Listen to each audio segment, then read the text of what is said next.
So today we have 6 panelists ranging from Europe to Africa who will talk to us about initiatives that they are working on in relation to housing and sustainable energy.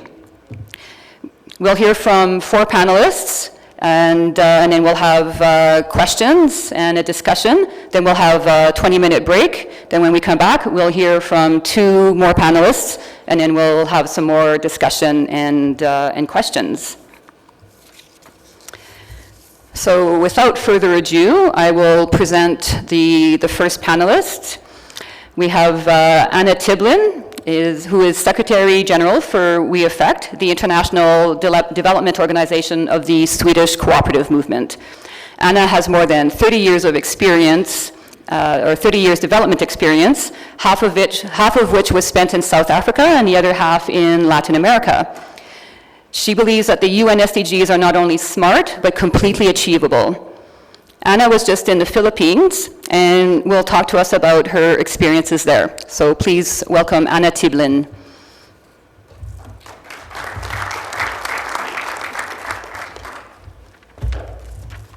Thanks. Good afternoon. Did you enjoy your lunch? Yes. Fantastic. I'm going to do something I learned from my friend Kevin's yesterday. I'm going to go, hi, hi, hi. Then we know that everybody's here. Fantastic.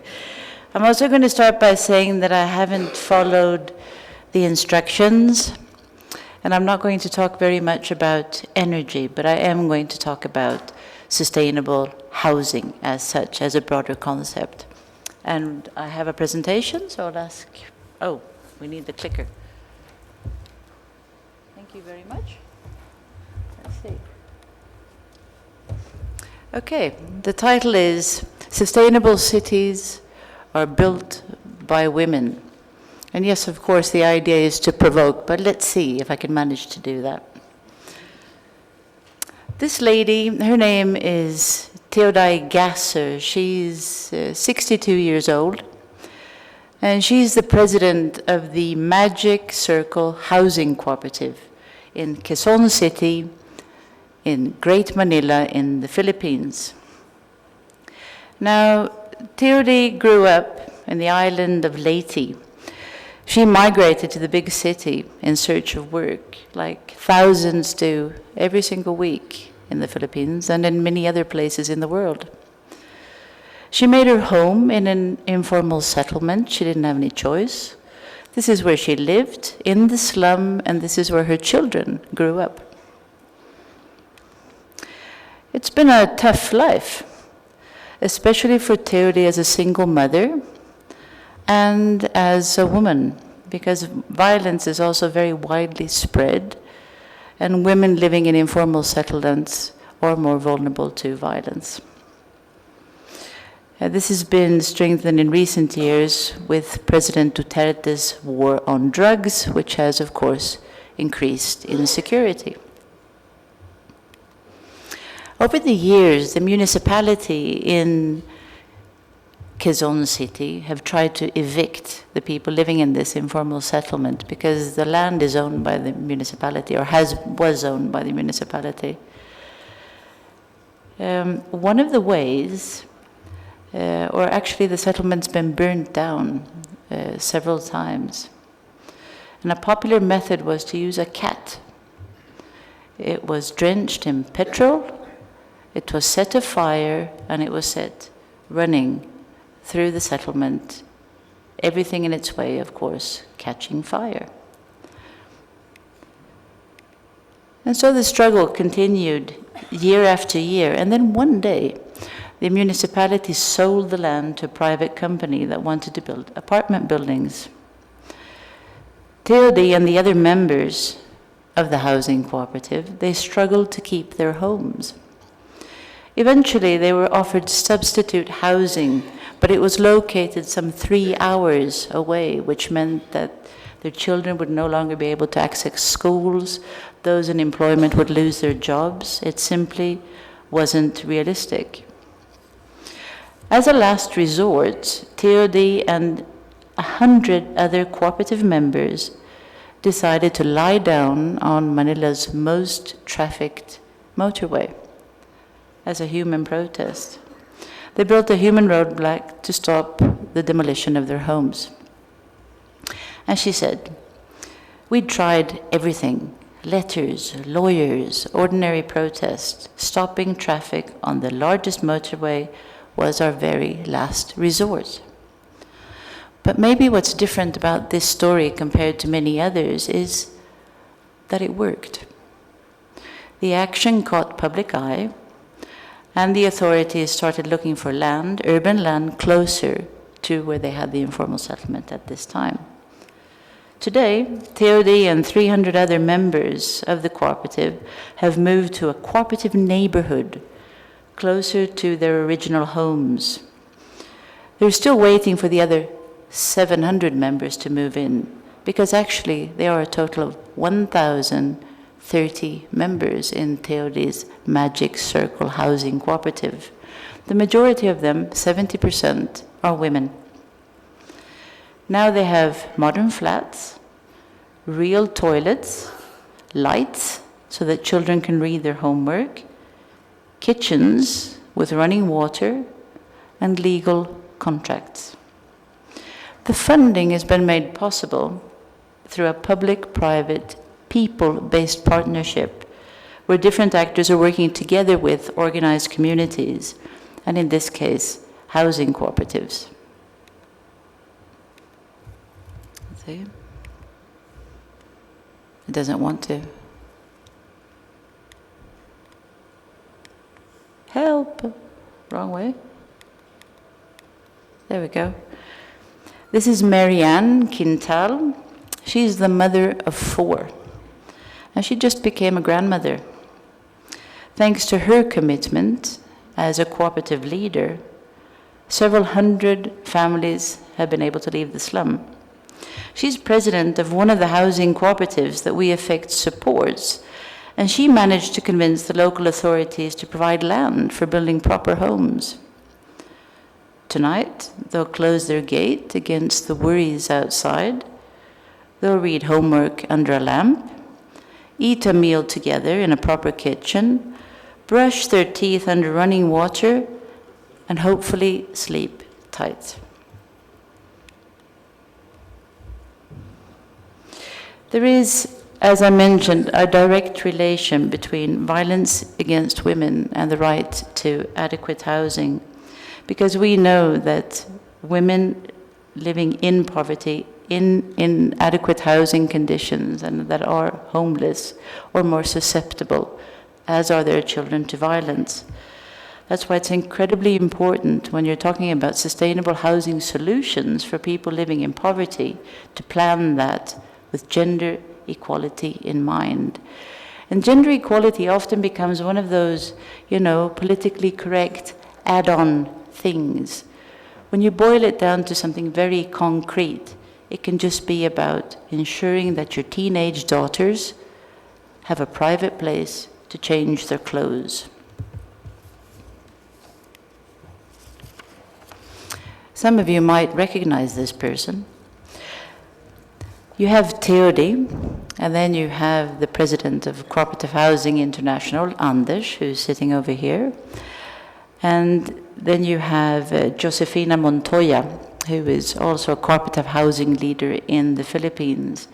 We met, this picture is taken about 2 weeks ago, and we had the opportunity to meet these housing cooperatives, to see the conditions they had come from and where many members were still living and what they were moving to.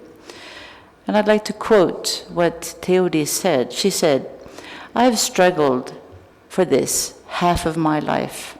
I'm so incredibly proud. We've shown that it's possible to change the world if we work together, if we have a plan and follow it." Magic Circle is an example of how cooperatives can be a vehicle for adequate housing, but also to contribute to increased security and less violence, especially for women and children. It's an example of how cooperative approaches contribute to building sustainable cities. And ultimately, housing is much more than just 4 walls and a roof. Housing is about people. So far, this is a story with a happy ending. But unfortunately, we know that the trend is moving in the opposite direction. The housing crisis is growing, it's global, it's increasingly complex. According to the UN, 1.8 billion people lack adequate housing. And when we talk about adequate housing, that means having security, having your basic essential rights fulfilled. So that means that somewhere around 25% of the population on the planet are living in informal settlements, on streets, or in other precarious conditions. The majority of them are women and children. Adequate housing is a fundamental human right. And what do we mean when we say it's a fundamental human right? It means that you have the right to not be evicted. You have the right to have access to clean water, sanitation, protection from wind, rain, cold, and you have the right to live without violence. Adequate housing is about having security for your family. And having an address is very often a precondition for getting a job, or accessing health care, or participating in education. And yet, 1 in 4 are denied this basic human right. Sure, it's about poverty, but it's also about inequality, it's about money, it's about lack of political will, and it's about a lack of voice. When we say that housing is a human right, that also means that it is the state and the government that is ultimately responsible to ensure that all citizens can enjoy this fundamental human right. But yet housing is often not seen or recognized as a human rights issue. But solving the problem of inadequate housing is a goal in the 2030 agenda of the global goals. So, solving the housing crisis is also a precondition for sustainable cities. The global housing crisis demands more enabling approaches. And enabling we can interpret in many ways. It can be more participative, that you have multi-stakeholder approaches where people work together. But what it basically means is that we do have to pool our resources to upgrade slums, remove obstacles for disadvantaged groups to access urban land. It's about empowering people to upgrade their own communities. All over the world, it's about people. The hundreds of millions who live in slums are actually the key to resolving the global housing crisis, because they know their communities. They're working every single day to create opportunity. And someone once said that the strongest entrepreneurs in the world are poor women, because if they wouldn't be entrepreneurial, they wouldn't survive. The Magic Circle Housing Cooperative in the Philippines is only one example that change is possible as long as it's owned by people themselves. Now, I work for VII, and VII is the development organization of the Swedish cooperative movement.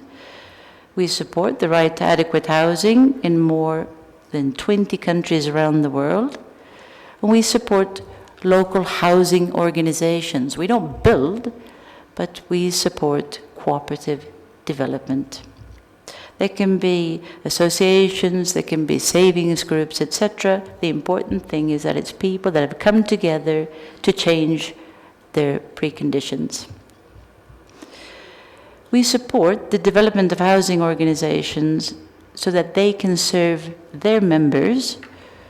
We also provide advisory support and help different actors come together. And ending off, I'm going to show you a small movie that we made in the Philippines. And what it's about is just to say that cooperatives is not only a place to live, not only a way to provide housing, it's also a way of life. It's about values, it's about solidarity, equality, and it's about contributing to sustainable cities and communities. Let's try the film.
I'll stop there. Thank you very much.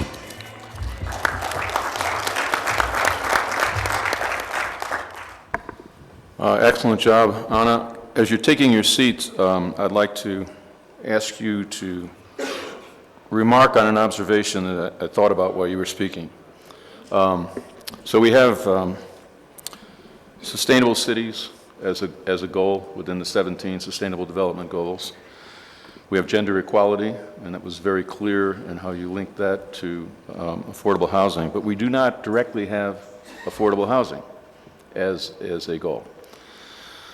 The ICA is very serious about connecting the global cooperative movement to the success of the Sustainable Development Goals by 2030. But it occurred to me that affordable housing really is a goal if we're talking about 1.8 billion people on this planet without affordable housing. So I wonder if that's an indication that we ought to start thinking a little bit more innovatively and broadly about the 17 Sustainable Development Goals as we look at the potential for, so we affect is having an impact. But where do we find it in the SDGs, and how would we address that? Thanks. I think first and foremost, it's important to recognize that all of these different SDGs are very interconnected. So it's very difficult to just lift out one because they are interdependent. If you want to say, where does finance come into this? You could say goal 17, where you talk about partnerships, for example. You can also talk about how different ways of organizations through savings and credit cooperatives and what have you. But I think the important thing with the goals in relation to housing is that they show that we have to combine approaches. In the case of the Philippines, there is not one general cooperative model. There are several different models. We're talking about more traditional housing cooperatives. We're talking about variations of homeowners associations. We're talking about very many different kinds of funding mechanisms. And where the point is that they're coming together, pooling the resources to say, okay, if you together build those 20 houses for that community, and we are working over here in our cooperative, but how can we learn, how can we strengthen, and how can we just generally scale up the effort? So I think finance isn't something that's going to come from the outside or separate, and I don't think we solve it with putting in a goal on its own, but it's about ensuring that people themselves, in this case housing cooperative members, have voice to demand and voice to negotiate and to recognize the importance of partnerships. We also know that sustainable investments, that banks, that companies, if you're going to survive in the future, you have to show that you're working with community. That is increasingly clear in the times we're living in. So there is, I think the goals help us to recognize that there is a joint common interest, perhaps like never before. Thank you very much. Thank you for that. That was an excellent response.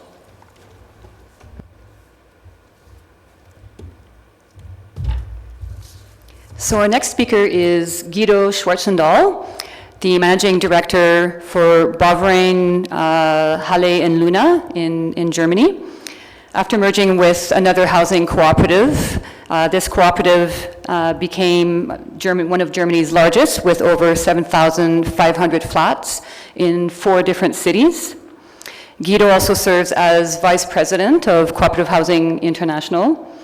And he's going to talk to us about a central energy system that is providing sustainable heat and power in a historic district of Halle, which is near Berlin.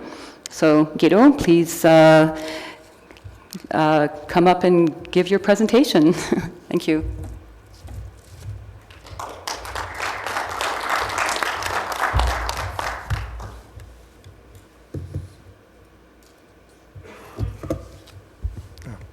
Thank you. Thank you so much, Julie, for this nice introduction. Ladies and gentlemen, also a warm welcome from me. So I do hope it's not too loud for you. So I will tell you a little bit about energetic quarter concept. That's a typical German idea, and what that means is or what I try to introduce to you is a project of our cooperative, and it's a practical example what we do actually in our cooperative to face the challenges of the climatic change. Julie already said a lot about our cooperative, so I can speed up a little bit.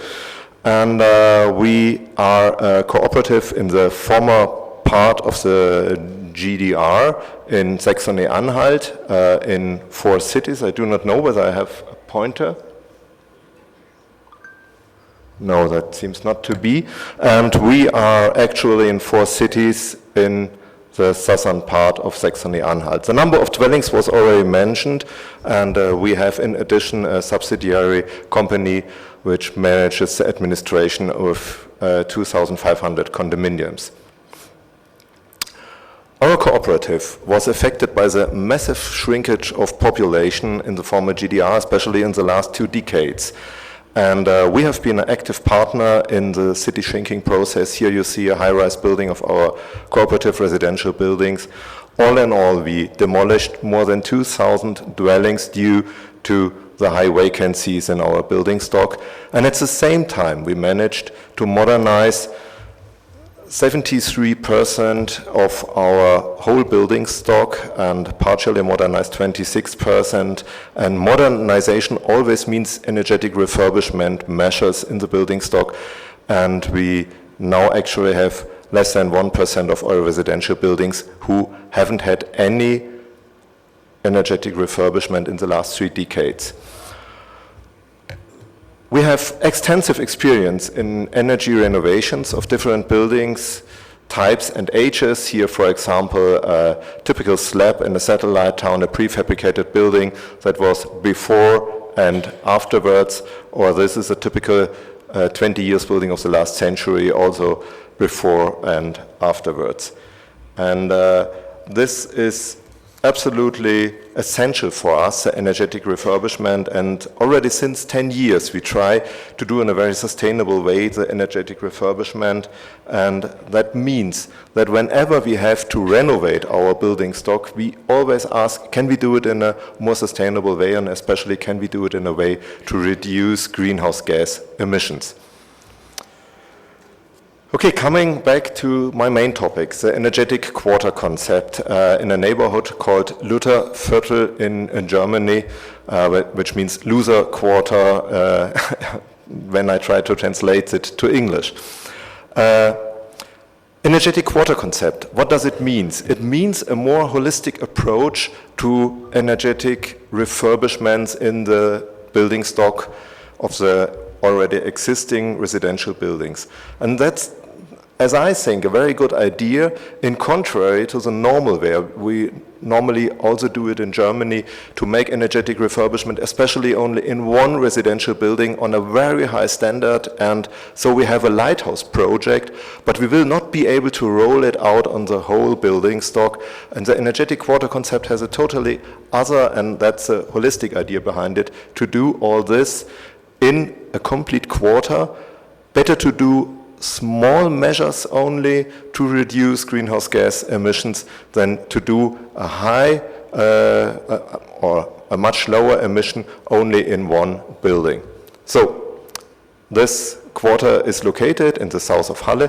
It's one of our largest neighborhoods, or comprehensive neighborhoods, and it's a highly appreciated place to live, and you will see a few pictures of that. We own nearly 1,200 dwellings in this quarter, and here you can see it again. It's very typical, a typical site, this area view of a German estate of the 20s of the last century. That's a typical cooperative residential building in Germany. What have we done? We built up a completely new local heat grid for the most of all the residential buildings in the neighborhood, so we could replace central gas heating systems which had been built in the first refurbishment period in the 90s, and all that was audited by an energetic refurbishment management program for 3 years, and we will now just have another 2 years to complete all our measures to ensure the stepwise improvements, especially to prevent lock-ins in energetic refurbishment and so on.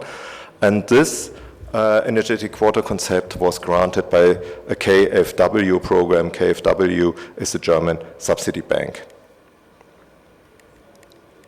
So I do it a little bit faster. To show you the picture, that's a picture of the cogeneration unit, and that's the heartbeat of all our new heating system there. You see it now without the capsule or sound protection hut, so you can only see this picture at the beginning when it's just installed. We have this only one new energy central, which is replacing the gas heating systems in the various buildings. It's a cogeneration unit with district heating support. We only need this district heating support in very cold winter days, and we can supply with this engine heat and warm water to 840 dwellings. In the first phase, we want to roll out for nearly all dwellings in the second phase. All the electric energy we produce here is to be sold to the local power supplier. The yearly amount, you can see it here, is 2.4 million kilowatt hours a year, and electrical power would be potentially enough for 1,000 households there in the neighborhood. But we do virtual self-supply here because we have the opportunity to deliver the whole electric energy at every time, in every dimension, directly to the local energy supplier, and we will get back exactly the money normally our dwellers would have to pay for the electric energy. We do that in another way, in a direct supply for our tenants in in other parts of our building stocks, we already have 4 more cogeneration units, which are a little bit smaller to do that in a direct supply. But in this dimension, it's not possible to do it for us in a direct supply. Energetic quarter concept means more than only the renewal of a heating system. And so I also have pictures of inner courtyard of our neighborhood there in the Lutherviertel. That's a wildflower meadow that can provide more insect diversity, and it is very effective to lower summer heat island effects. We had in the last 2 very hot summers in Germany massive heat island effects, especially in the courtyards, and the temperature you can lower with these wildflower meadows in the courtyards is up to 2 degrees. And that is also 2 degrees you can lower the temperature through evaporation into your building stock. And it's really wonderful to see in summer, and you will see butterflies you haven't seen for decades in your neighborhood when you have such wildflower meadows. What we also do is we believe that we have to change the modal split in the neighborhood. As I already said, it's an holistic approach, and so we also looked at the modal split, and the members in our neighborhood can rent e-cars. They are standing there for rent, and they can also load their e-cars directly here at our heating central as we are producing the electricity. And we do not only believe in e-cars, but also in e-bikes. And so we have made the decision for a free e-bike rental. It's a funny idea, a free rental in the Lutherviertel neighborhood. And that's a joint project in cooperation with a bicycle shop, which is also situated in the neighborhood. And I do strongly believe that you can a lot of good things, but you also have to communicate them, especially with your members, so that they are able to understand what you are doing, while you are putting off working gas heating systems and so on and replacing them, and why you are building a heat grid and such things. And we could use for that directly in the neighborhood. You can see the green building here on the slide. There is a tenants meeting point for our tenants, and we had always the opportunity to invite our interested members and to say, okay, what will be the next steps and what will be the effect we will expect from these next steps. And we also have done that on our own homepage. And with a try to summarize the issues of the energetic quarter concept. What we had done, analysis of the heat supply. We regarded under sustainability aspects the carbon dioxide emissions. We looked for the green space design, especially for the inner courtyards. They were all the same and sometimes very boring. We wanted the climatic improvement, especially lower the summer heat temperature, and that was also very urgent for us as we are doing all that in listed buildings. We had to be in consistency with urban heritage conservation in a large housing complex, so we could not change everything visible, and that was a little bit too fast.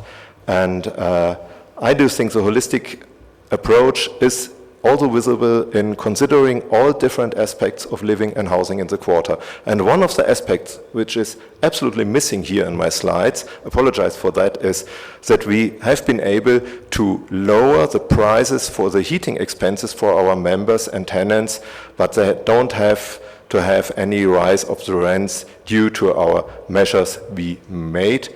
And so I do think that's a very good idea. And to give you some figures about the improvements we had 34% savings in 2018 in carbon dioxide emissions that are in numbers 527 tons of carbon dioxide. And if you ask me what does that mean, I could give you an equivalent, and that will be oil need for heating, and that's carbon dioxide emission is equivalent, our saving is equivalent to the to 160,000 liters of oil we could otherwise use there, and that's quite a lot. And we will improve that with the next refurbishment steps and more adjustment. And one conclusion for us is our cooperative is able with exactly this concepts and these technical methods to reduce the carbon dioxide emissions. When we compare that to the year 1990, that's the year to compare in Germany, we already have savings for more than 60% of CO2 emissions in our building stock. So we are far ahead when we look at the German ideas of facing the climatic change, and it's, as I think, a very good way to do that. And thank you for that. I do hope, or apologies for being a little bit technical, but I do hope that could be a good idea also for you. Thank you.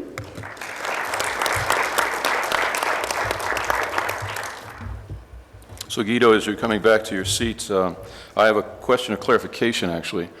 Did the co-op exist before the renovation, or did the co-op get created in order to do the renovation?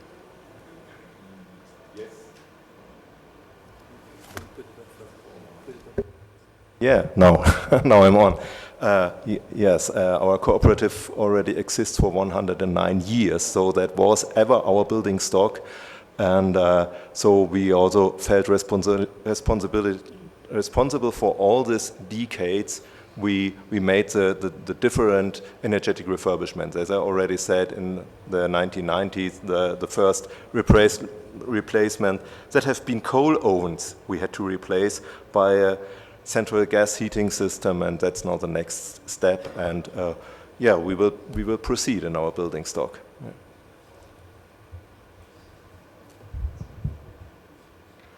Thank you.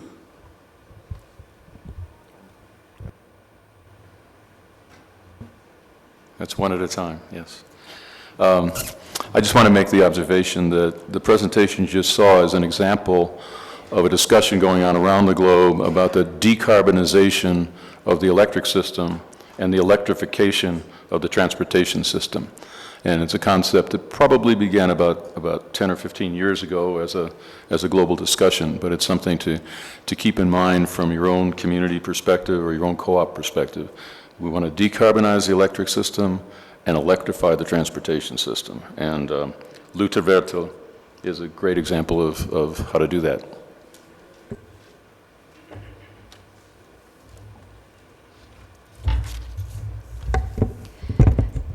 So our next speaker is Dirk Vansenjan. He's the president of rescoop.eu, the European Federation of Citizen Energy Cooperatives. He's been working in the renewable energy sector since 1985. Dirk is an advocate for energy transition leading to energy democracy. He's one of the founding members of EcoPower, a Belgian renewable energy cooperative with nearly 60,000 members. Please welcome Dirk Vansenjan.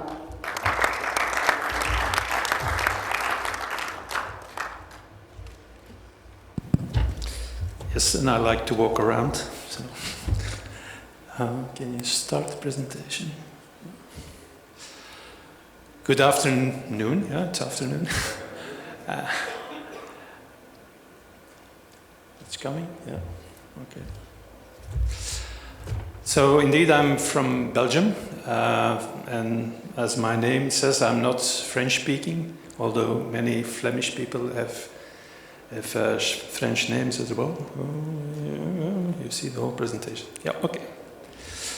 So for me, the journey started in the beginning of the 80s.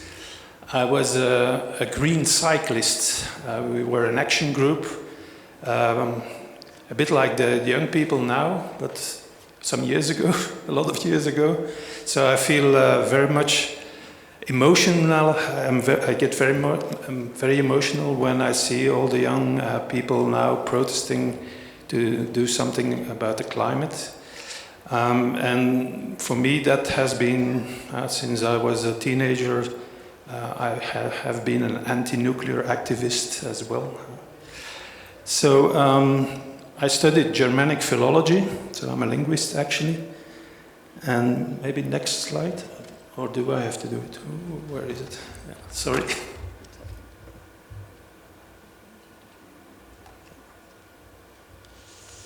Sorry. So after my studies, I decided to become an organic farmer. That's a logical conclusion for a linguist. What's happening? Yeah. We didn't find a farm, but I found an old derelict, a ruin actually of a watermill. 2 years before we bought it in 1985, it was protected as a national monument because of industrial archaeological value.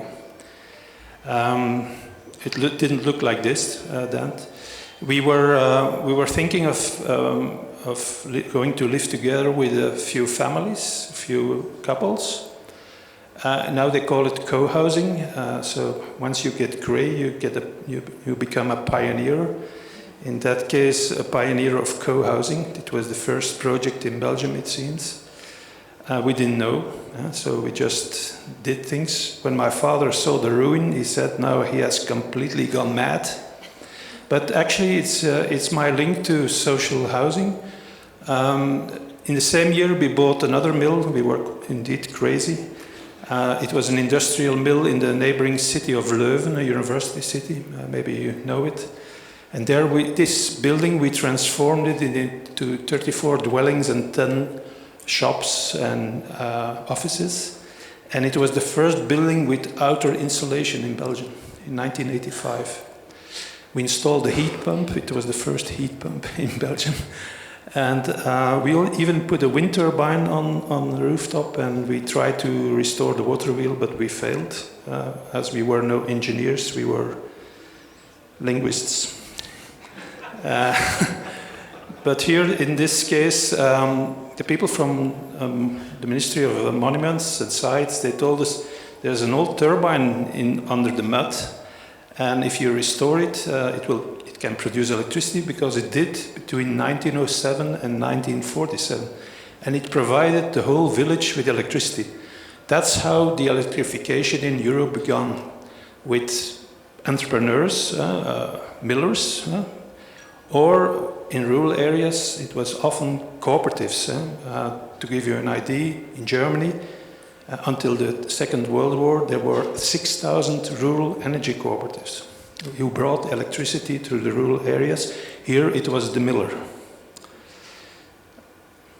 So we decided to set up, we started as a not-for-profit organization, but to restore the turbine we needed quite a lot of money, 4.5 million Belgian francs. You can't compare it to the Rwandese francs. But we started around our kitchen table with 10 people, and we found 20 other people, and we gathered money for the restoration of the turbine. And this has grown a bit out of hand. Now we have 60,000 members, and we supply our members with their own green electricity made in Belgium. These are some of our production sites.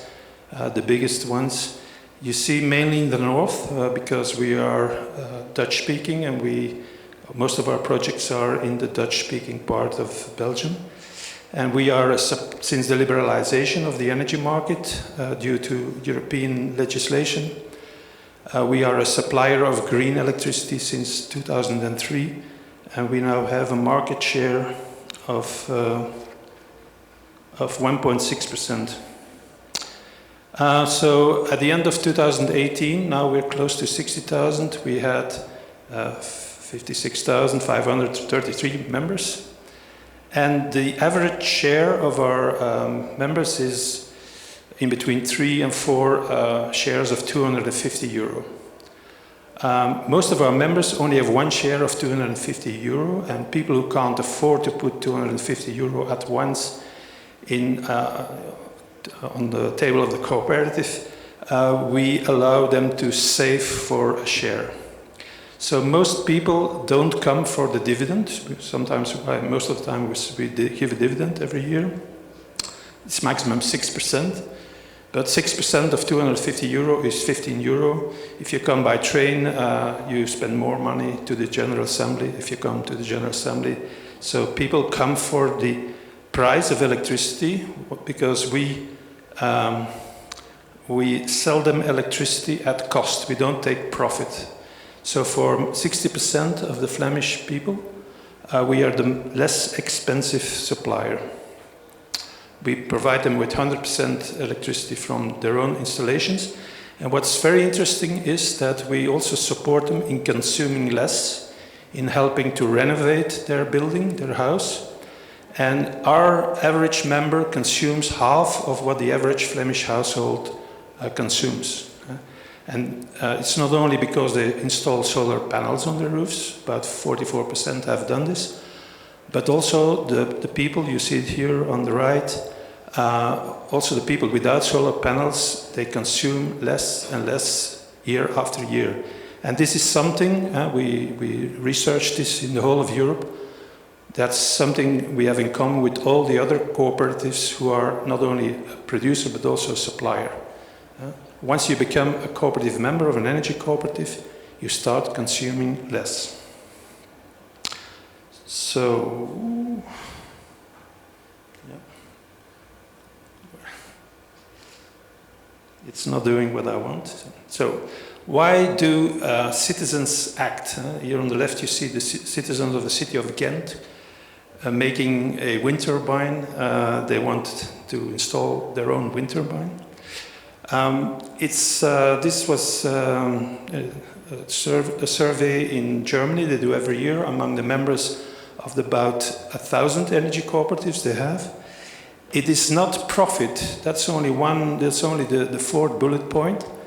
It's actually people want to take their energy future into their own hands. They want to do something for local people, for the local community, for the local economy. They want to keep the profits of renewables local. And of course, if there's profit, that's nice. Yeah. So what is our federation? So I started with my wife and some friends around the kitchen table.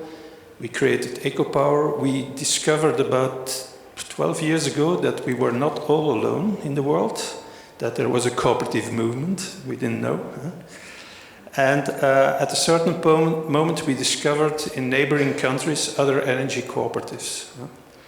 And we got to know Cooperatives Europe, and we were able to help a French cooperative, energy cooperative, with getting a bank guarantee. And there we got the idea, why don't we create a European federation? So RESCOP-EU stands for Renewable Energy Sources Cooperatives. We're also called in UK Community Power or Community Energy Initiatives.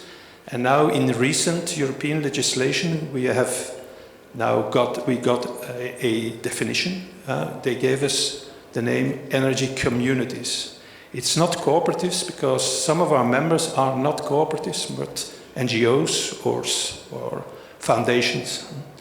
So actually it's a group of citizens that cooperate on renewable energy and energy efficiency. That can be in distribution, storage of energy, that's something new, neighborhood batteries. They can develop services like energy efficiency services or group purchases. It was mentioned already by the previous speaker, electrical car sharing, that's something cooperatives do together. We created a European cooperative that owns the app to do everything with the electrical car, to reserve it and how you pay.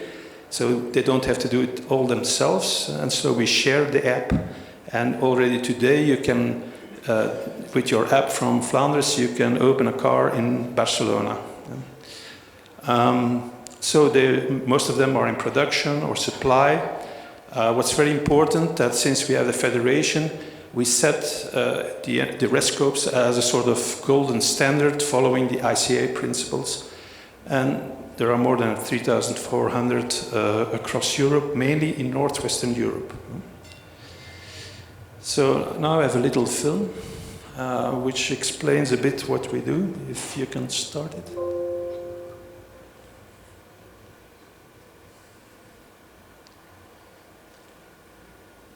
So our federation, we don't represent all of them yet, so we're only 5 years old, but nevertheless we now group 1,500 energy cooperatives and 1 million euro citizens. It doesn't work. I have to do it. Okay, yeah, the little film will come later. So there's an enormous potential. So we are witnessing now a transition from centrally produced electricity to decentralized production of energy, from fossil and nuclear to renewables, and it comes very close to citizens. And so a study group, the Delft, they made a study of the potential of what citizens can do themselves and groups of citizens can do. And by 2050, 83% of the EU households, they could contribute themselves to renewable energy production. They could be very active in demand response, which means that they offer their flexibility to the grid, so that they don't consume when there is a problem and that they consume when there is more than enough energy. And they could also use this in energy storage. I think in 10 years' time the cars will be shared and electrical, and this is enormous capacity that will help the grid stabilize. That will help stabilize the grid. But this means we have to have tools and services, and that's where the Federation works on this topic. We have a very simple model of direct participation. What is crucial is that the energy transition leads to the fact that the production facilities, the wind turbines, the solar panels, the hydropower stations, that they are owned by the citizens and not by the big utilities as it was in the past. So we now have a unique chance and we must grasp this chance. Otherwise, the big utilities will take the opportunity. What's crucial is that we convince everyone, and we are able to convince local mayors, whether they're from the extreme right to the extreme left side of the political spectrum. If you focus, we don't talk that much about climate anymore. We focus on the return of these renewables for the local economy, and everyone understands this. So. We convince people from all kinds of political parties. So, yeah, that was my last slide already.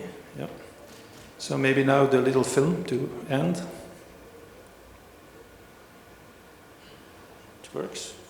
You have to tell a couple of jokes. Tell some jokes now. I have to tell some jokes, yeah.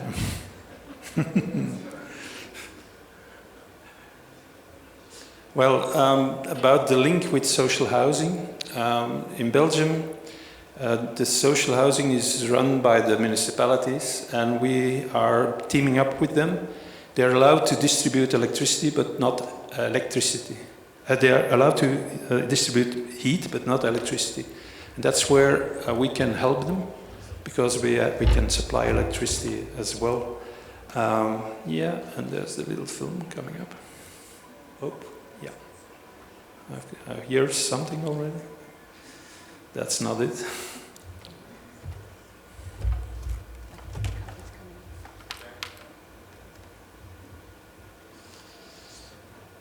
So one of the problems of our federation is Eastern Europe, and you will notice.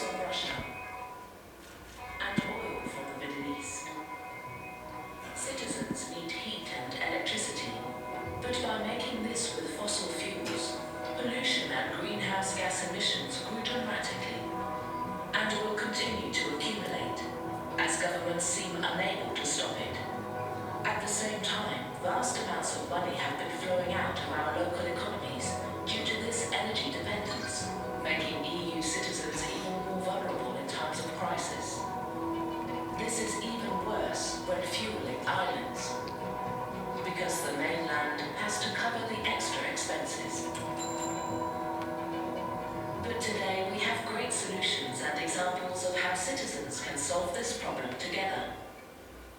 Take the Greek island of Sifnos, for example. A few years ago, Paulina and Apostolos were taking a walk on a sunny day while feeling the constant breeze of the wind over the island. Eureka!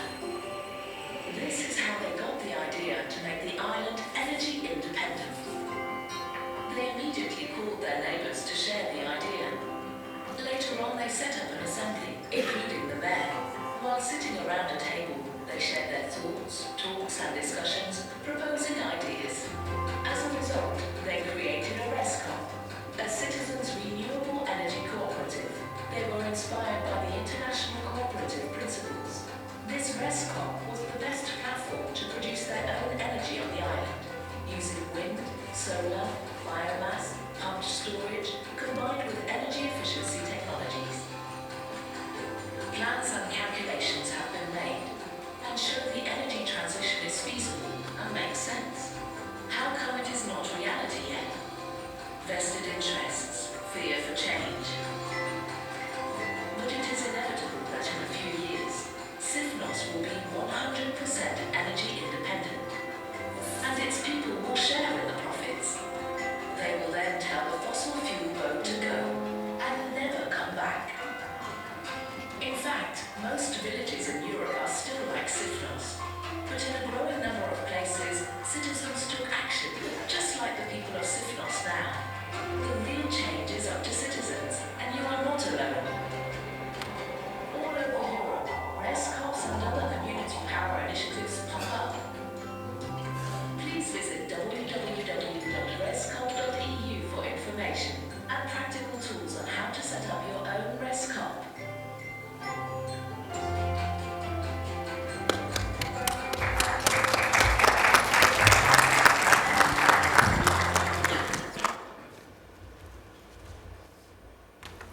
Thank you, Dirk, for introducing the concept of energy democracy to us today. That's one that is growing around the world as well as a really important idea, fitting perfectly within the cooperative principles and values. I'd like you to take a second, though, or a minute or two, if you would, and since you've gone from philology to electrical engineering, explain to us in simple terms how the grid works in relationship to your decentralized wind turbines and solar systems.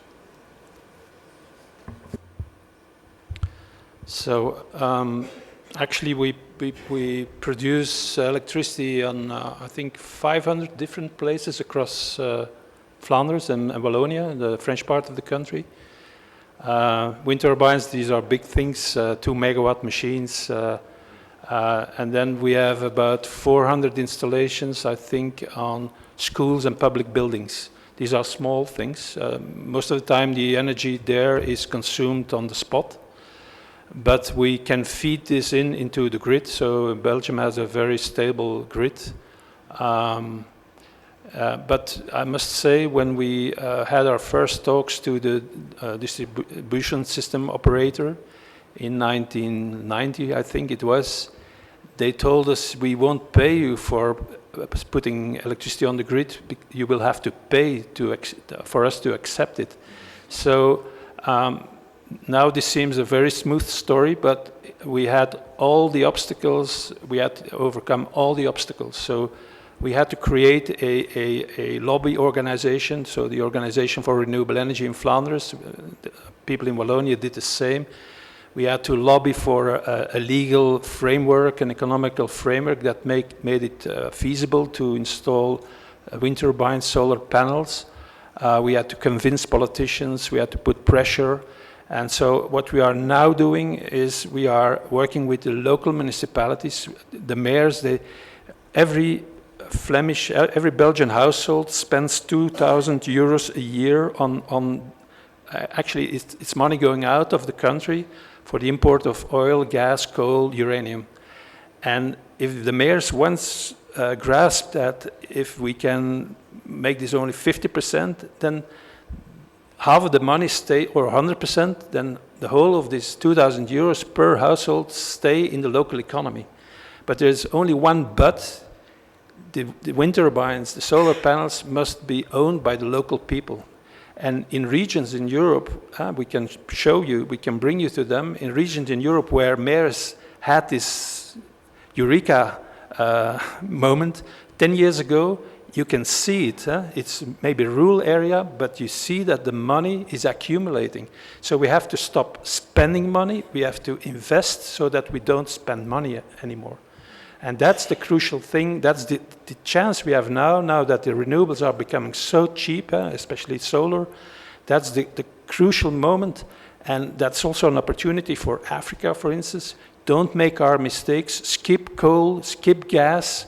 In Europe, there are some who don't like the idea that I say this. Skip gas, go immediately to decentralized renewables.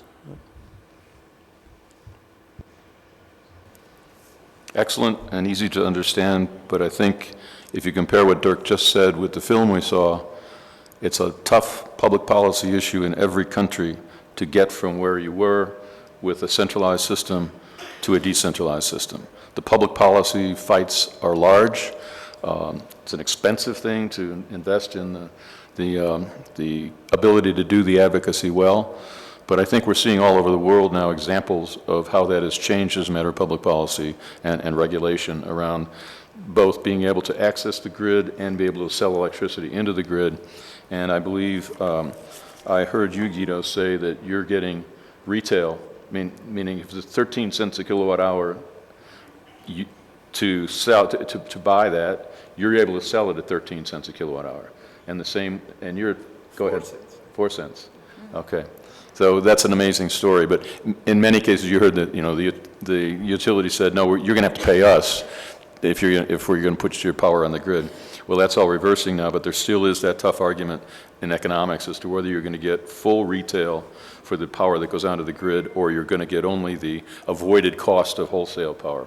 So, thank you for that.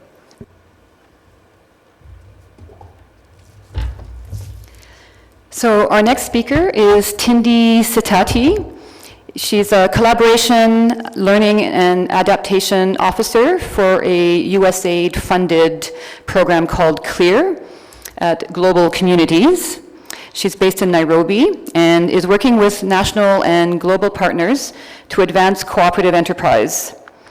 She's been using a collaborative approach to promote a youth network in housing and service co-ops, and a team of co-op development organizations to enhance public knowledge, appreciation, and participation in the cooperative movement. But before Tindi starts, we're going to watch a short video, and then I welcome Tindi onto the stage to do her presentation.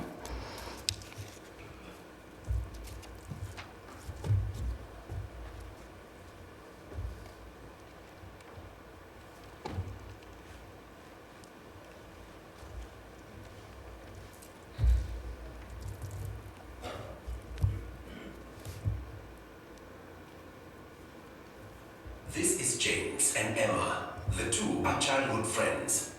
James is a 27-year-old professional artisan in the building and construction industry. He is one of the founding members of a construction workers cooperative for certified builders and construction trade workers in Kenya. Before forming the cooperative business, James and his colleagues were vulnerable to exploitation. In most cases, they did not have decent jobs. They were often referred to in belittling terms as mtu wa mkono.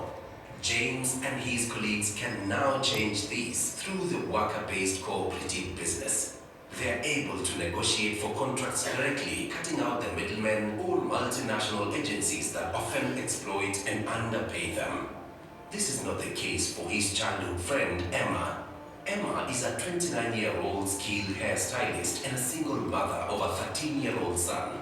Even though Emma earns some income from her business, it hardly sustains her and her son. She is, however, determined to provide better opportunities for her son. Emma, yaani uko serious unakam? Hey, Ilibidi, how are you managing to grow the business? That's easy. My colleagues and I formed a worker-based cooperative. Hizo si chama za watu wazee za kuuza kahawa na kuomba loans kama sako? Kazi ya mjengo ni business. Ehe. We are all those workers and cooperative shareholders. We earn wages as workers and get dividends as shareholders. Unawezaje form cooperative? It's very easy. We were already operating informally.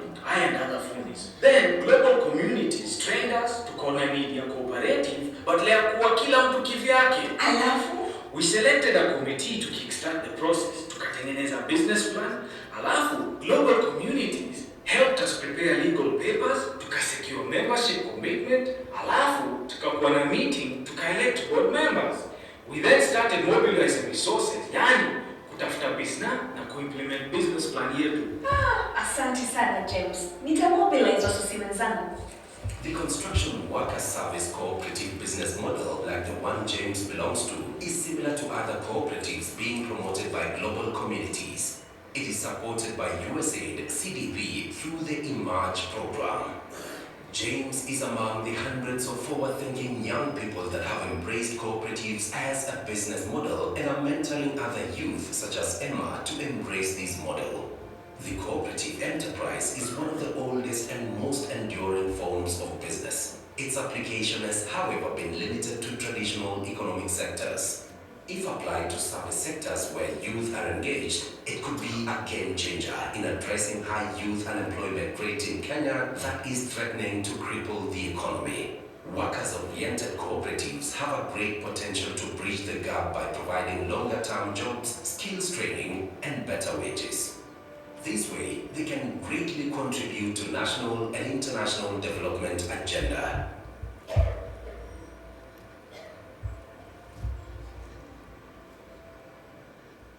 Okay. Thank you for that. I think Kenyans in the room will have understood a bit of what was being said there, but I think we get the point. My name is Tindi Sitati, as introduced earlier. I work for a program called Cooperatives, Leadership, Engagement, Advocacy and Research, CLEAR program, that is USAID funded, under an organization called Global Communities in Kenya. Now, I stand here as a proud Kenya because of our cooperatives ecosystem. Our cooperative sector is ranked first in Africa and 7th globally. And I believe this is because of how our financial cooperatives are working, providing sustainable financial mechanisms for women and youth. And other cooperatives in the country are learning a lot from that. I'm here today to talk about the worker cooperatives business model.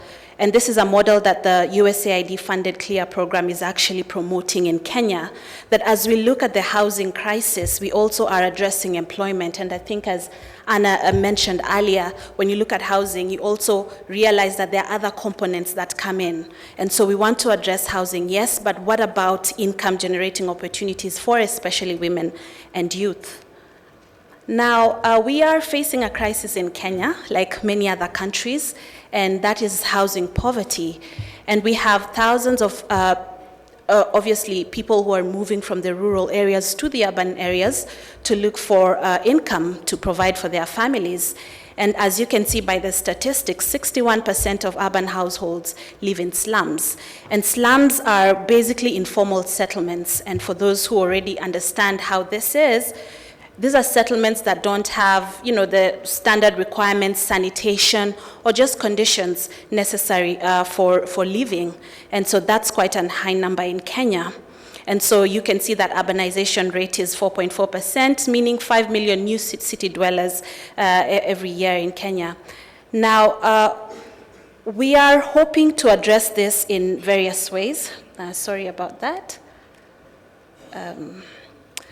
The Kenyan Constitution provides that every person has a right to adequate housing, and the government has come up with what it calls the Big Four agenda, which basically looks at food security, manufacturing, healthcare, but most importantly, providing affordable housing for Kenya. And the government has committed to build 2 million affordable homes by the year 2020, which is one of its agendas. And you can say that's quite ambitious. But over the years, we've learned that the government alone will not actually be able to achieve this. And so we have learned that partnerships, private and public partnerships, will really come in handy towards achieving this. And at Global Communities, we believe that cooperatives can provide a solution. So as we look at global challenges like lack of decent work, like energy poverty, we must be confident as cooperators to believe that cooperatives can provide a solution, which is true when you look at the numbers of cooperators across the world. Now, what have we done as Global Communities? through the USAID-funded CLEAR program, we are looking at the housing crisis and have come up with 3 objectives to actually address this. And so we start at the top where we're actually looking at the policy and legislation. And what we have done is we are partnering with county governments to support them in formulating cooperatives policy, legislation, and regulatory frameworks that will empower them to provide proper oversight of cooperatives in their counties. It starts from policy level, that if we do not have the right policies, we're almost doing nothing on the ground, and that is the work that we're doing at this moment. We're also looking at improving performance of cooperatives, that you can have thousands and thousands of cooperatives, but they're not performing. And so we are looking at that and ensuring that especially housing and service cooperatives are actually performing. And under our 3rd objective, we're looking at a USAID approach called collaboration, learning, and adaptation, basically enhancing systems and networks that can promote cooperatives' learning and education, that as we go by, we must learn, and as we learn, we must adapt. We have seen and heard about programs and projects in the countries across the globe that are being implemented for a couple of years, but when you go back to monitor, you find no impact. And so with this approach, we're able to stop, pause, reflect, think about the stakeholders we are collaborating with, think about the cooperatives movement. How can we change our approaches? How can we learn? And in the process, how do we adapt? Now, when it comes to improving the performance of cooperatives, we believe that if we address issues of governance, management, production, marketing, membership, we will go a long way towards improving how cooperatives are operating. And so as we go into the market and look for these pre-cooperatives that can be potential worker cooperatives, we take them through this training process that addresses these key 5 areas. And after that, we get to monitor through a tool we've developed called Cooperatives Performance Index that helps us to gauge the performance of cooperatives initially. And as we take them through the program and the training, we get to understand the areas of improvement and support and provide support accordingly. In 2017, we came across an association of, we call them fundis in Kenya. They're local workers, construction workers. And we got to have a sit down with them and understand how they're operating in the sector. Unfortunately, fundis, and I'm not sure if this is the case in other countries, fundis are not quite, a respectable job in Kenya and probably across the world, not because they're not doing what is required to be done, but they're looked at as a minority. It's not a career that youth would even want to get into. And so we understood some of those challenges that they were facing, and we introduced the cooperative business model to this group of construction workers. They were very excited about it. And we began to walk the journey with them of establishing and forming our worker cooperatives in housing and construction, acknowledging that there are challenges in this particular sector in Kenya. Now, we walked with them the journey of registering a worker-based cooperative. Now, a worker-based cooperative is a new model in Kenya, and so you can imagine us walking into the State Department of Cooperatives office to say, hey, this is who we are, and we want to, support this team to register as a worker-based cooperative. They were, first time or so that they were hearing about this. And so the challenge we realized is that there needs to be a lot of advocacy, especially in Kenya and other African countries, about the potential that worker service cooperatives have in transforming housing and other sectors. We successfully registered the cooperatives, and it was registered as Fundi Tech Service Cooperative Society. They are now operational. They have around 30 fundis operating, and they have masons, electricians, carpenters, the whole package. And they are, as mentioned, they have the carpenters, masons.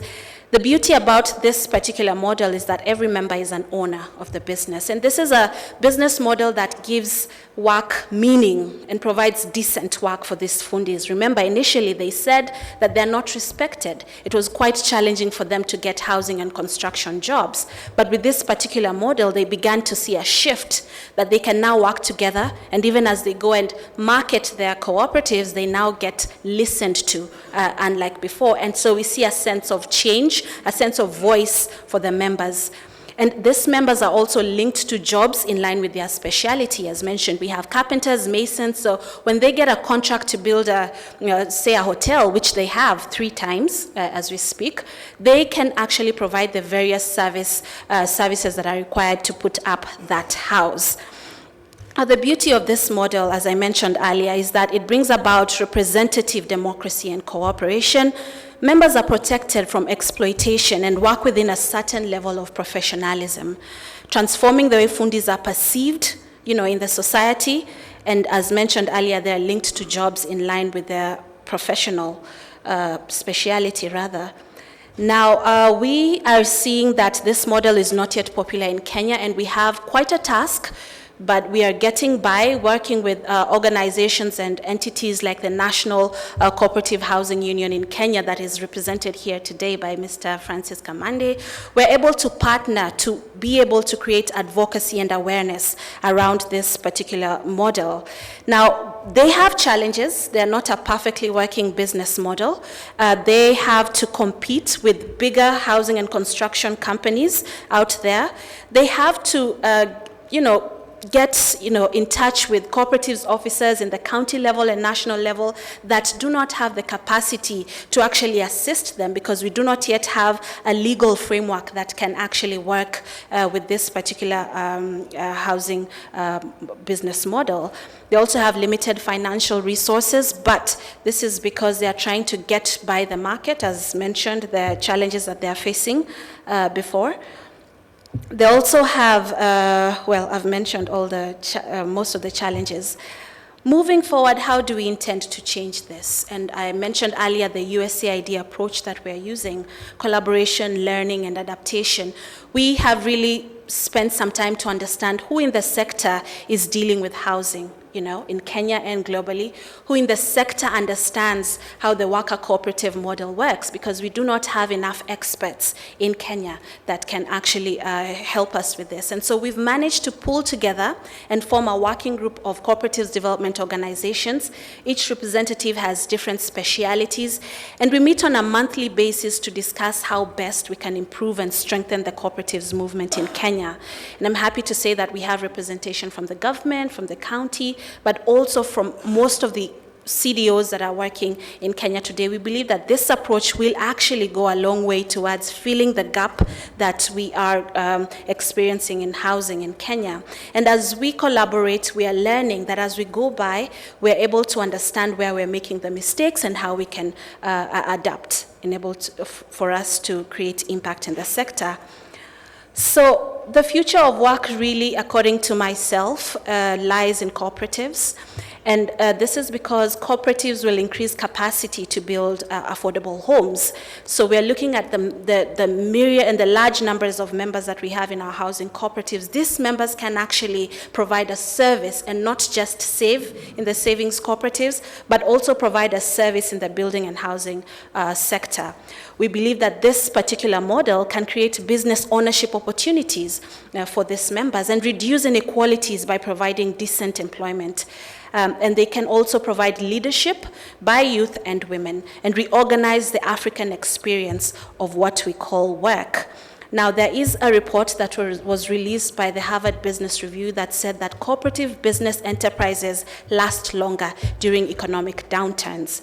Now, this is true because we collaborated with the United States International University in Africa to understand what are the qualities and characteristics of cooperative businesses that impact members and the communities. And we found that participative leadership is really important, and trust. And these are issues that will not come up in our conversations.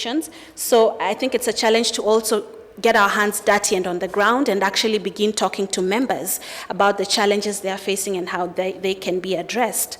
So participative leadership and trust are key towards making this cooperative business enterprise a lucrative business model. Now, there's a lot to this, and we have our Cooperatives Learning and Sharing portal where you can get to learn a bit more about what we're doing. And thank you very much for the opportunity.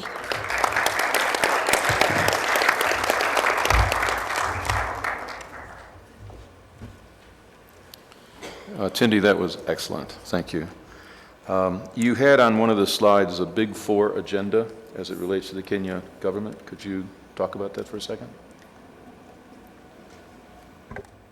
Yes, so the government has selected these key areas as areas that can actually boost performance, economy, and deal with the challenges that Kenyans are facing in general.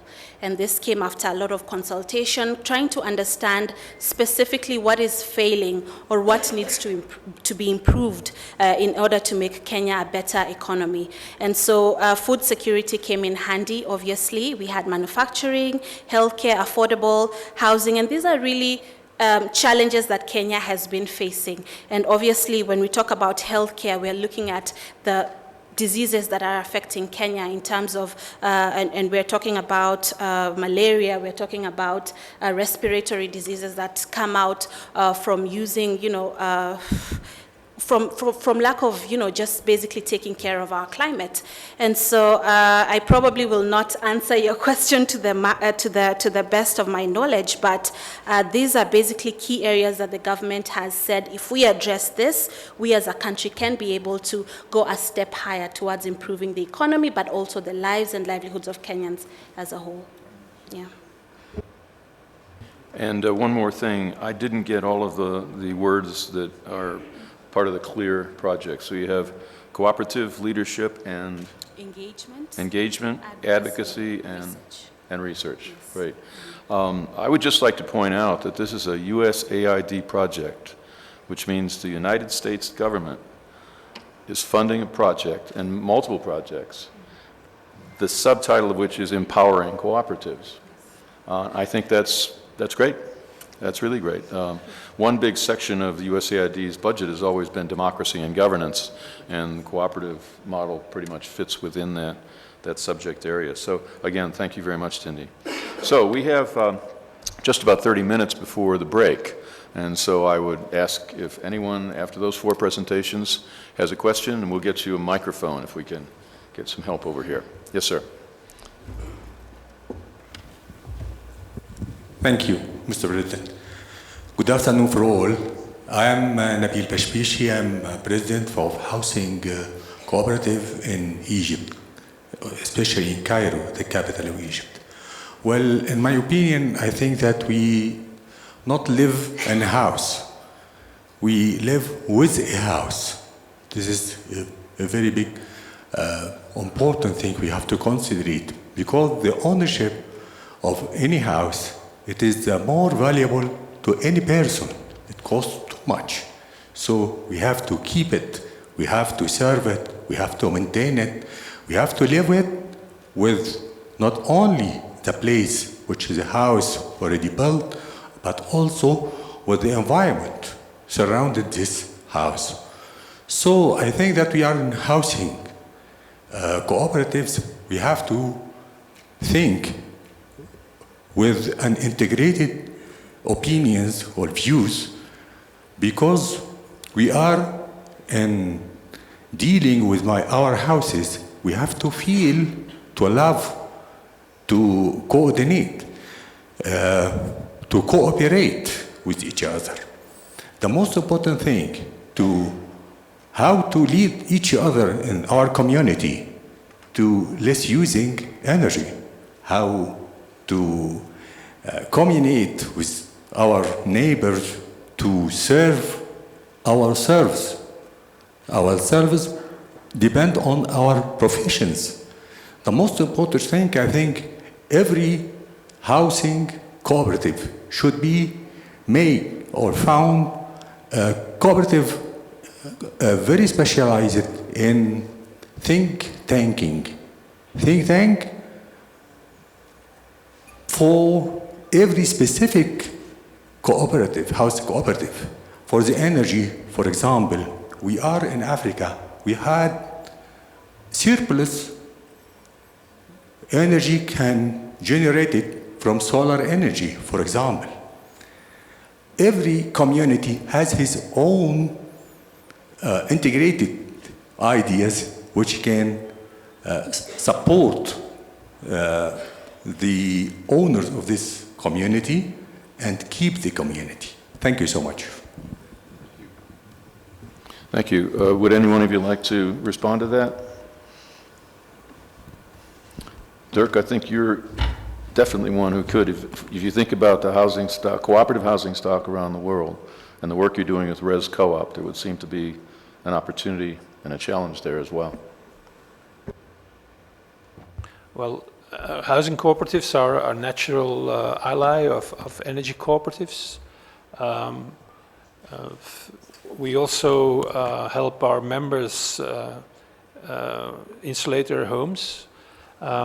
But we also, one of the aspects which is also more and more important for energy cooperatives is energy poverty, which is of course also linked to the housing conditions of people in poverty.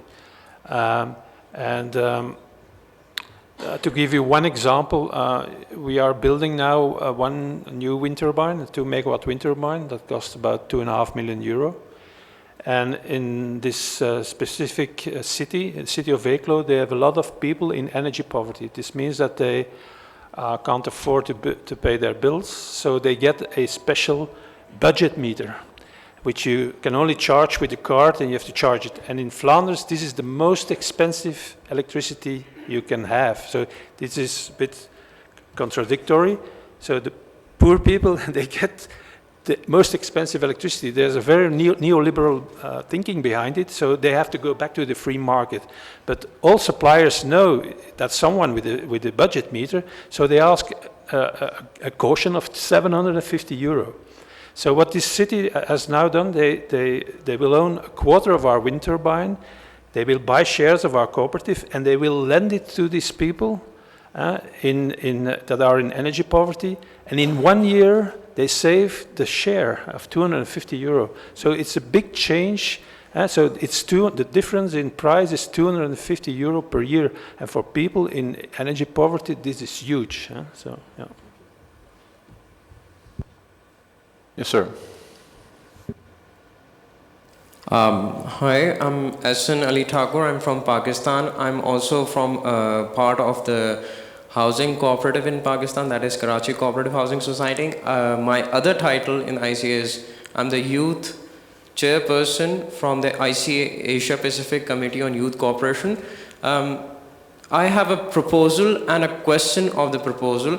In the youth committee, I'm just referring to all of the speakers that right now all the speakers were talking about housing, and Ms. Tinde was also, I'm glad to refer you that you mentioned about the youth. But what I'm trying to find out is there is no talk about youth movement in the cooperative housing, and or if it is, then there is no concern about the climate or talking about the climate action that is affecting the whole planet. And in that perspective, I basically running a Go Green campaign in the Asia Pacific, and we recently partnered with the African Youth Network to promote and propagate how to plant trees, and also with the cooperation of youth, which gives a message that cooperatives are sustainable unit of an environment and the community. So cooperatives are promoting youth by planting trees and also saving the community. So this is the Go Green campaign. I just like to propose, if this Go Green campaign, youth movement, and the housing cooperative could come together in the future to have a better future for us. That's the basic question. So thank you for allowing me to ask the question. So let me ask you to elaborate a little more. You focused on housing, but if you looked at all of the ICA sectors, agriculture, fisheries, and so on, healthcare, wouldn't you see that it would equally apply? I definitely do.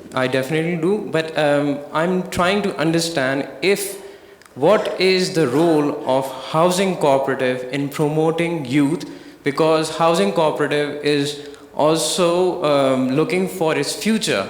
So, but I can't see how the housing cooperative is playing to promote the youth to come forward in the housing sector. But so that's going to be a big problem. And why am I asking this? Because a lot of people from the agricultures are moving from rural areas to urban because their yields per year has been declining due to climate change, and they're moving towards urban areas where the housing, where the resources are scarce. One of the resources is housing. And this is also affecting the whole area, and Cooperative does plays about it, but unless they are going to work on the climate change, it's going to affect housing all over the community. So I'm not sure if the youth, cooperative housing, and the movement can do something to include them.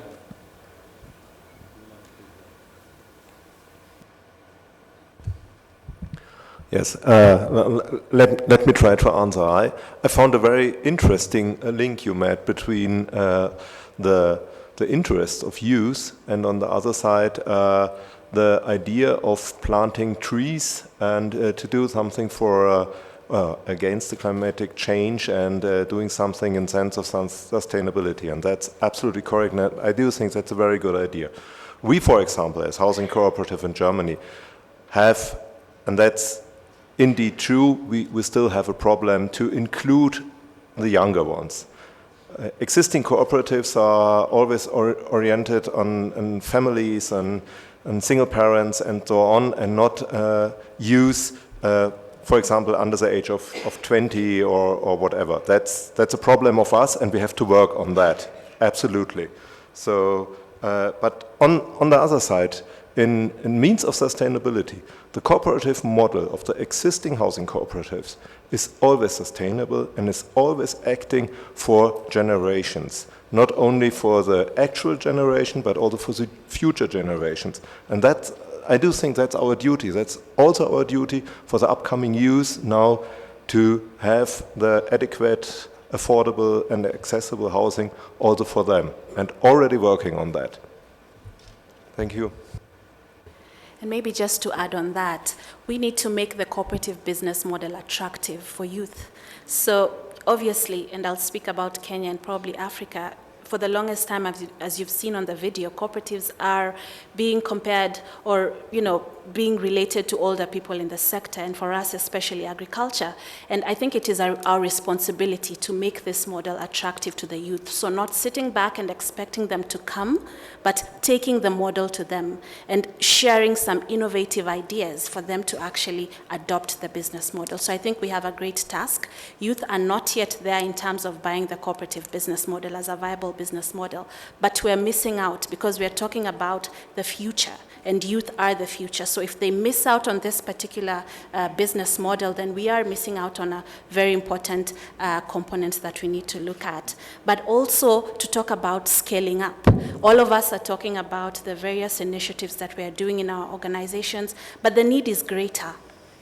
And so if we scale up this tremendous and exciting initiatives that we've spoken about today and throughout this forum, I think there's an opportunity to actually address some of these global challenges that we're facing. So we have to break through the barriers.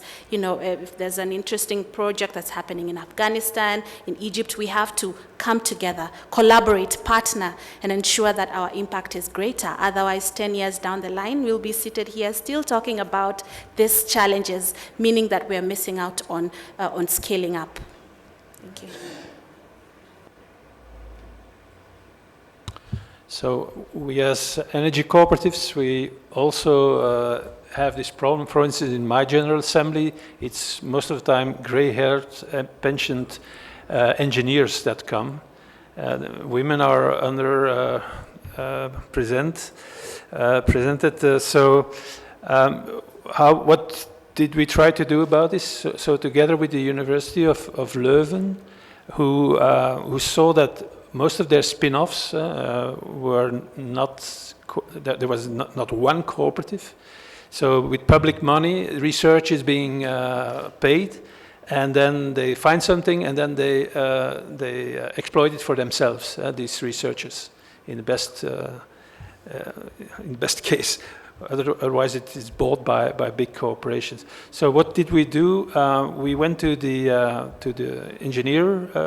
engineers department, and we offered them that they do an extra master year. So they add a year. They like it. They like being a student. But then we give them real research work on energy efficiency, renewable energy, and they also learn how to work as a cooperative. So they are a cooperative. It's called CORE, and now we see that in the university after a few years, now there's the first real spin-off. So some young engineers, they found a way they made a solar panel that immediately makes hydrogen.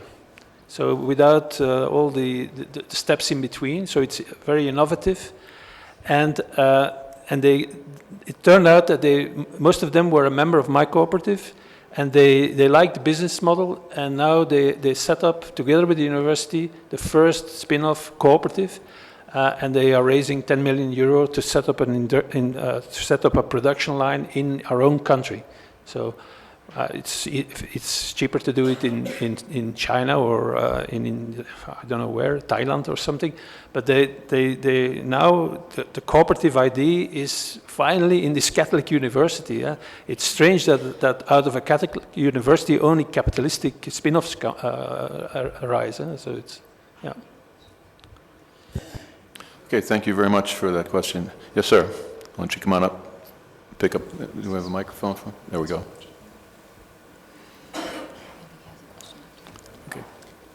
Hello everyone, thank you for your presentations. My name is Billy and I'm from Rwanda. I'm a student doing research with housing cooperatives here. And I had a question that was related to the perceptions of housing cooperatives, perhaps specifically in the context of the Philippines and Kenya. As you mentioned, in Philippines, the sort of cooperative model is quite diverse, and also the practices of mutual self-help are also diverse. So I was interested to hear why the women and also the members of the cooperatives sort of perceived the cooperative as the sort of ideal organizational form to reach their goals. And also in the context of Kenya, I was interested to hear if you perhaps faced perhaps some hesitation or reluctance from the fundis or the youth in adopting the cooperative model, or specifically the workers' cooperative model, which is quite new. Thank you. Quickly about the Philippines, and I'll also comment about what the gentleman previously said, that if we think that the biggest export product in the Philippines is the country's youth, Filipino migration workers, young women are primarily living as domestic servants in other countries. Young Filipino men are working in agriculture or as construction workers and so on. So when it comes to cooperative organization in Manila, for example, it is primarily older people because the young people are leaving the country seeking jobs, which is good to establish that I think we know in all of our countries the preconditions are different, and it's important to remember that when we talk about what role can a cooperative play, what role can the youth play, and so on. The Philippines has a strong historic tradition of, let's call it, political organization, and that means that people are used to being organized. Before migrating into cities, for example, when you're living on, I mean, it's over 7,000 islands, what a country. When you're living out in the rural areas, you are organized in different forms, different kind of communities and so on. So the form of organization, when you then come to the city and you are forced to live in informal settlement, may perhaps, without generalizing, come more natural than it would in a country that doesn't have a strong tradition of self-organizing groups and so on.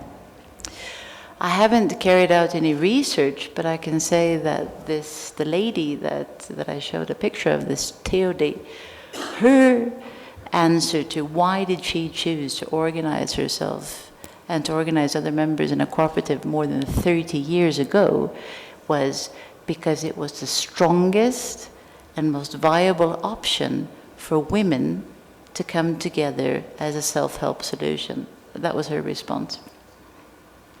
When it comes to the previous question about environment, I think just to remind all of us when we're talking about development issues, whatever it may be, the importance of multi-stakeholder approaches, working together with others.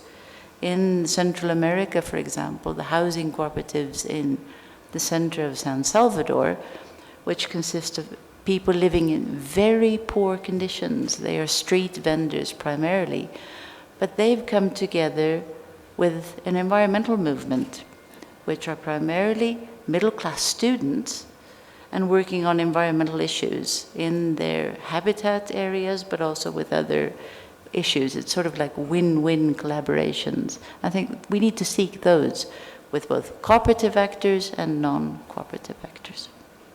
Thank you. Thank you, Anna. Want to move the microphone to Mr. Muhammad Ali, not Cassius Clay. Yeah. Thank you very much, Martin. Merci beaucoup. Murakose. Yeah.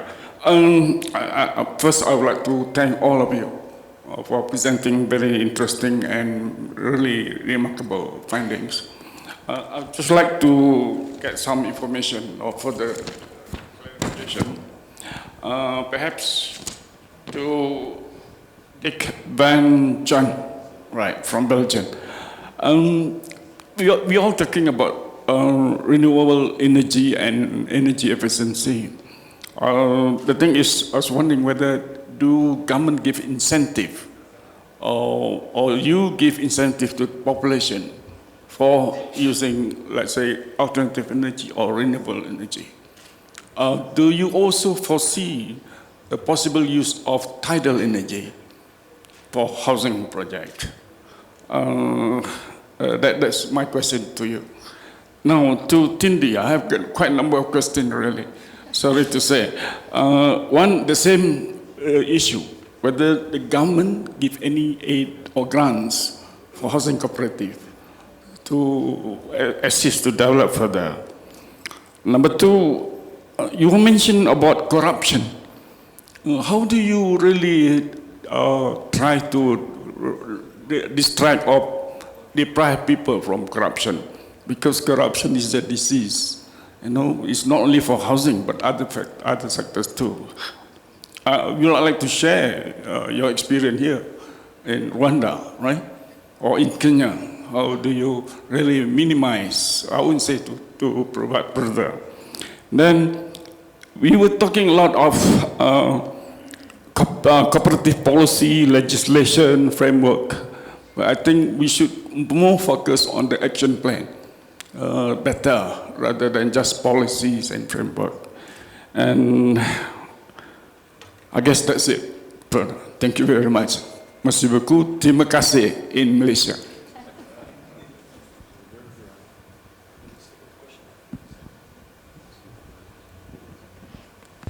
So, first question, do we get subsidies? Well, in Belgium as a whole, so in the 3 regions, the government chose a mechanism to support renewable energy, but in a way that it didn't cost them €1. So that's very smart. So, so the cost of the transition from fossil and nuclear to renewable is reflected in the electricity bill of mainly the low-tension grid customers, which are the households and the small businesses. So although they only consume 25% of the electricity, they pay for 90% of this cost of the transition, which is unfair, actually. The idea behind is that if industry, heavy industry has to pay for it, they will dislocate. And so this is the case in practically the whole of Europe.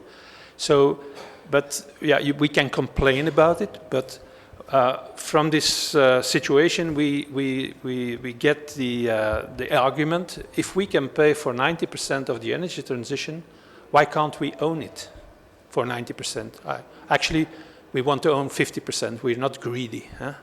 And so, but this is an argument that more and more governments acknowledge. For instance, in the Dutch Climate and Energy Action Plan, it is stated that every developer of renewable energy projects must offer 50% of ownership to the local people.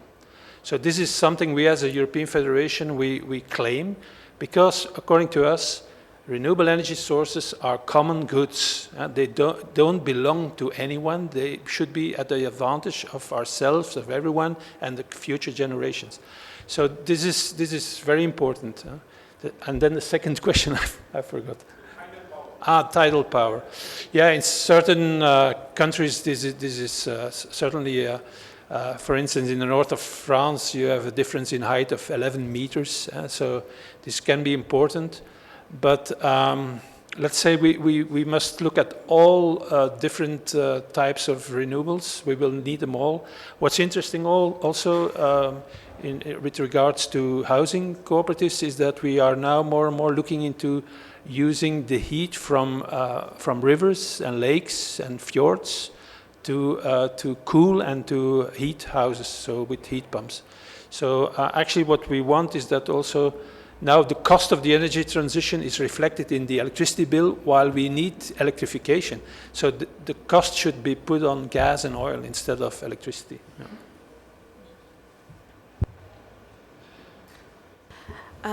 The question on government aid and grants, no. The government does not provide or has not yet provided to the knowledge of my abilities aid to cooperatives. I stand corrected. But this is what has happened in Kenya with the promulgation of the new constitution. The government has now given the responsibility of managing cooperatives to the county government. So we have the national and the county government. And so the national government is providing more of an oversight. And cooperatives also being a private entities, they manage and go about their businesses themselves. But the government with the new constitution is now really just making sure that we have the policies and the county governments can now effectively manage their own cooperatives in their various counties. Now, devolution is something that Kenya is still learning and getting used to, and so maybe at some point we will be able to see some aid coming through, and not just to the national government, but through the county government. So we are in that learning phase, but I believe that we are growing. Corruption in Kenya, obviously, as many other countries, is an issue that we are all fighting. What I can say is that the cooperative business model provides some sanity to the sector, looking at the cooperative's principles, the fact that there is transparency in the business model. So we believe that with time, we will actually use the cooperative model to fight the corruption that we are experiencing in Kenya. Policy, I agree with you. We talk a lot about policy in Kenya. We say we have some of the best policies, but implementation is the question. And so for global communities, through the CLEAR program, we have developed a sort of three-tier approach to it, that yes, we are going to the counties to support and partner with the county governments to formulate these policies, but also we have a post-enactment tier where we, after the counties basically get their policy right, we work with them the enactment. And so we look at how we can empower the cooperatives officers, how we can actually ensure that they are implementing the policy. So this is important and critical, and it's something that we are working on within the program. Thank you. So we have time for one more question back here. Sorry, sir, it's going beyond you. Maybe after the break we can get back to you. Muchas gracias, mucho gusto. Carlos Mancilla es mi nombre, soy de Argentina. La cooperativa Falucho de Vivienda es mi casa, tengo mi casa gracias a ella. Y quería hacer una consulta para todas las familias en mi país y en la mayoría de todos, seguramente. Es muy caro comprar una casa y la mayoría de las familias no tienen el dinero. Si además sería muy bueno que pudiéramos directamente al momento de construir la casa, hacerla con paneles o con algún tipo de energía renovable. Ahora, es difícil conseguir para la casa. Si además es otro costo, bueno, también va a ser más difícil. La pregunta a Dirk o a alguno de los amigos de Europa es si tienen algún porcentaje, digamos, construir la casa X dinero y hacerla con energía sustentable, con los paneles, ¿qué porcentaje implicaría por sobre el valor de la casa? No sé si se entiende la pregunta. ¿Qué inversión extra debería hacer una familia para poder tener una energía renovable para su propio consumo? So the question is, what is the incremental cost of adding renewable energy to a home that is new construction? And I think the point of the question is, does it become prohibitive to think about an integrated approach in new construction? Anyone have a thought on that? Hans, you might? In Switzerland, we construct the building and we calculate the rent based on the construction of the building. And we have on almost every roof we have solar powers, but we take that out of the equation for calculating the rent. So we finance the solar power or the energetic renovations through the entire co-op and not through the rental system. So that probably might be an approach. Don't burden it on the individual, but burden it on the co-op. And if you calculate it, at least in Switzerland, the return on investment is about 25 years. That's for individuals, it's quite long, but for a cooperative, this is bearable and even financially attractive. Yeah, to begin with, our members of my cooperative, most of them only put 250 euro in the cooperative, and with this they have renewable energy for 100% of their own country. If they would install solar panels nowadays, it's at least 10 times more, 2,500, 3,000 euros. My daughter just bought solar panels for her roof, but to make a Belgian house more or less energy efficient. Of course, it's Belgium. Prices are high. I speak at least it's 10,000 euros. So you need at least 10,000 euros. Yeah. But for instance, the house of my daughter cost 350,000 euros. So euros. Yeah. So.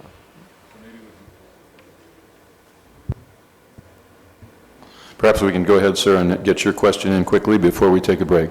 If we can get a microphone here.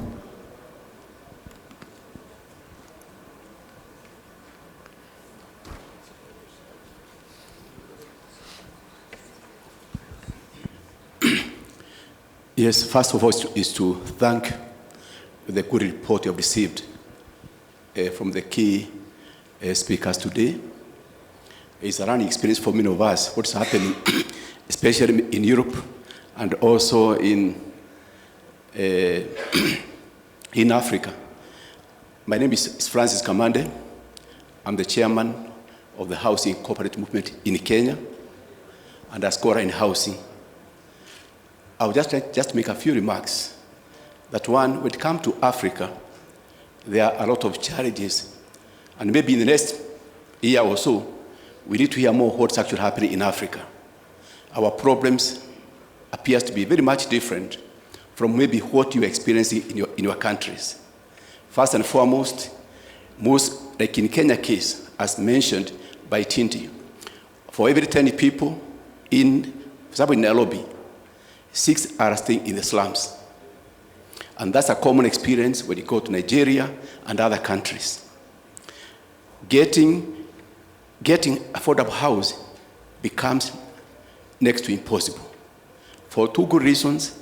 Number one, raising money for project finance is a major problem, especially in Kenya. And that is true for East Africa.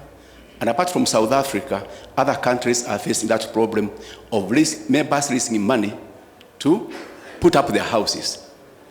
A big challenge from commercial banks.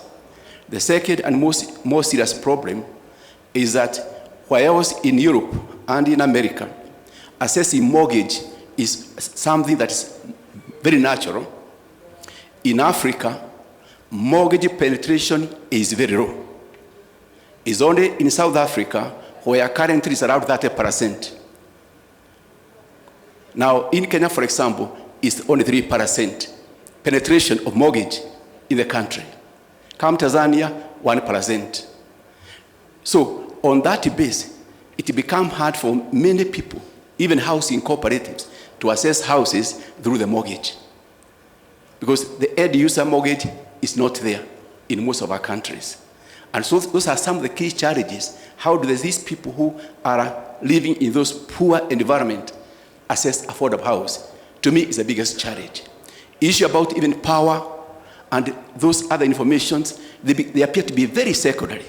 Because the moment you put those solars and many other forms of power energy, it has implication in the cost of that particular house for the food people that were being mentioned among the others. So we have challenges, and I don't know how we can now network with our brothers and sisters in Europe and in America to see how housing cooperative in Africa, can partner in one way or the other to ensure that we can address housing problems, yes, in the cities of Africa.